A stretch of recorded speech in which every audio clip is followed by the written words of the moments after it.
بسم اللہ الرحمن الرحیم۔ السلام علیکم دوستو، حضرت موسیٰ علیہ السلام اللہ پاک کے جلیل القدر نبی تھے۔ اللہ پاک نے انہیں بڑی شان اور مرتبہ عطا کیا تھا۔ ان کو اللہ پاک سے ہم کلام ہونے کا شرف بھی حاصل تھا۔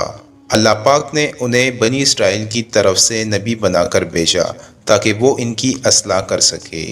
ایک بار آپ علیہ السلام اللہ پاک سے ملاقات کرنے کے لیے کوہ طور پر تشریف لے جا رہے تھے کہ راستے میں انہیں ایک عورت ملی۔ وہ زار و قطار رو رہی تھی۔ آپ علیہ السلام نے اس سے رونے کا سبب پوچھا تو کہنے لگی کہ میں بے اولاد ہوں۔ آپ اللہ سے پوچھ کر بتائیں کہ میری قسمت میں اولاد ہے بھی کہ نہیں۔ لوگ مجھے بانجھ ہونے کا طعنہ دیتے ہیں۔ حضرت موسیٰ علیہ السلام نے کوہ طور پر جا کر اللہ سے اس عورت کی قسمت کے بارے میں پوچھا تو اللہ پاک نے فرمایا کہ اس عورت کی قسمت میں کوئی اولاد نہیں ہے۔ جب حضرت موسیٰ علیہ السلام نے اس عورت کو بتایا کہ اللہ پاک کا کہنا ہے کہ تمہاری قسمت میں کوئی اولاد نہیں، تو وہ عورت یہ سن کر بہت زیادہ رو تڑپی مگر لاچار تھی۔ اب صبر کرنے کے سوا اس کے پاس اور کوئی چارہ نہ تھا۔ اس واقعے کے گزر جانے کے بعد ایک دن ایک بھوکے فقیر نے اس عورت کے گھر کے باہر صدا لگائی کہ میں بہت زیادہ بھوکا ہوں، مجھے کھانا کھلا دو۔ اس فقیر کی صدا سن کر عورت دروازے پر آئی تو فقیر نے عورت سے کہا، تم مجھے جتنی روٹیاں دو گے اللہ تعالیٰ تمہیں اتنے ہی بیٹوں سے نواز دے گا۔ یہ سن کر اس عورت نے فقیر کو 4 روٹیاں پکا کر دی۔ اللہ پاک کے کرم سے اس کے ہاں 4 بیٹے ہو گئے۔ اس طرح وہ عورت خوش و خرم اپنی زندگی گزارنے لگی۔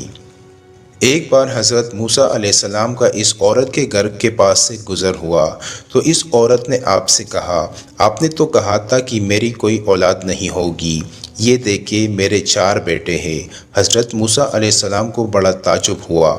وہ کوہ طور پر گیا اور اللہ پاک سے سوال کیا کہ یا اللہ، آپ نے تو فرمایا تھا کہ اس عورت کو کوئی اولاد نہیں ہوگی مگر اس کے تو 4 بیٹے ہیں، معاملہ کیا ہے؟ اس پر اللہ تعالیٰ نے ایک پلیٹ اور ایک چھری دی اور کہا تمہیں تمہارے سوال کا جواب بھی مل جائے گا، مگر پہلے تم جاؤ اور اس پلیٹ میں مجھے کہیں سے انسانی گوشت لا کر دو۔ آپ علیہ السلام نے وہ پلیٹ اور چھری لے لی اور بستی کی طرف آ گئے اور بستی والوں کو اکٹھا کر کے کہا، اللہ تعالیٰ نے گوشت منگوایا ہے مگر ان میں سے کوئی بھی انسان اپنا گوشت دینے پر راضی نہ ہوا۔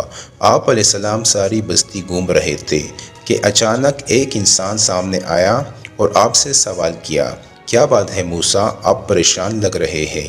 اس کے پوچھنے پر آپ علیہ السلام نے اس سے کہا، اللہ نے انسانی گوشت منگوایا ہے مگر کوئی بھی یہاں اس بات پر راضی نہیں ہو رہا۔ یہ سننا تھا کہ اس انسان نے وہ چھری اٹھائی اور اپنے جسم کے کئی حصوں سے گوشت کاٹ کر حضرت موسیٰ علیہ السلام کو دے دیا۔ آپ نے وہ گوشت کوہ طور پر لے جا کر اللہ کے حوالے کر دیا۔ اس پر اللہ پاک نے ان سے کہا کہ تمہیں اس بستی میں جانے کی ضرورت ہی کیا تھی؟ تم اپنا گوشت بھی تو دے سکتے تھے مجھے، آخر تم بھی انسان ہو، تم نے اپنا گوشت کیوں نہیں دیا؟ امید ہے تمہیں تمہارے سوال کا جواب مل گیا ہوگا۔ وہ انسان جس نے میرے کہنے پہ اپنا گوشت تک دے دیا، میں نے بھی اسی کے کہنے پر اس عورت کو 4 بیٹے عطا کیے۔ اے موسیٰ، اگر کوئی میرے کہنے پہ اپنا سب کچھ لوٹا دیتا ہے تو میں بھی اس کے کہنے پر اپنا فیصلہ بدل دیتا ہوں۔ سبحان اللہ۔ دوستو، اس ایمان افروز واقعے سے یہ ثابت ہوتا ہے کہ اگر ہم اللہ کے قائم کردہ حدود میں زندگی گزارتے ہیں، اس کے احکامات کو بجا لاتے ہیں، اپنے آپ کو اللہ کے حوالے کرتے ہیں، تو اللہ پاک اپنے لکھے ہوئے فیصلوں کو بھی بدل سکتا ہے۔ دوستو، اس کے ساتھ ہی آج کی اس ویڈیو کا اختتام ہوتا ہے۔ مزید اس طرح کی ویڈیو کے لیے ہمارا چینل سبسکرائب کرنا نہ بھولیے۔